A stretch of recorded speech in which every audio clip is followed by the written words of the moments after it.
ম্যাচে ২০০ রানের ইঙ্গিত দিয়েছিল অস্ট্রেলিয়া। ট্রেভিস হেড ও মিশেল মার্শের ৫১ বলে ১০৪ রানের দুর্দান্ত ঝড়ো ওপেনিং, কিন্তু মাঝের ওভারগুলোতে দারুণভাবে ম্যাচ ফেরে শ্রীলঙ্কা। ১৮১ রানে অজিদের থামিয়ে ১৮ ওভারের মধ্যে লক্ষ্য পূরণ করে তারা। প্রথম নিশঙ্কার বিধ্বংসী ইনিংসে ঘুরে যায় ম্যাচ। এরপর শুরু হয় প্রথম নিশঙ্কা শো। প্রথম নিশঙ্কা খেলেন অপরাজিত ১০০ রানের বিধ্বংসী ইনিংস। টি-২০ বিশ্বকাপে শ্রীলঙ্কার দ্বিতীয় সেঞ্চুরিয়ান তিনি। ২০১০ সালে জিম্বাবুয়ের বিপক্ষে শতক করেছিলেন মাহেলা জয়াবর্ধনে। বিশ্বকাপে শ্রীলঙ্কার বিপক্ষে রান তাড়ায় প্রথম সেঞ্চুরিও নিশঙ্কার নামেই। ২০২২ সালে শ্রীলঙ্কার বিপক্ষে গ্লেন ফিলিপসের ১০৪ রানের পর প্রথম ব্যাটার হিসেবে সেঞ্চুরি করলেন প্রথম নিশঙ্কা।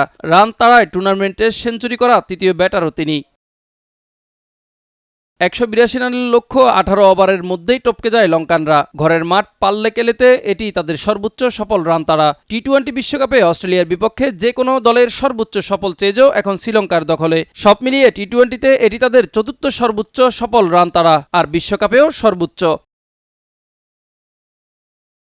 নিশঙ্কা হলেন শ্রীলঙ্কার প্রথম ব্যাটার যিনি টি-২০তে একাধিক সেঞ্চুরি করলেন। অন্যদিকে কুশল মেন্ডিস টানা ৩ ম্যাচে ৫০ করে গড়েছেন নতুন মাইলফলক। ওপেনিংয়ে ১৭ রানের জুটি করেও হারল অস্ট্রেলিয়া। অজিদের হারিয়ে সুপার ৮-এর পথে পা দিয়ে রাখল শ্রীলঙ্কা।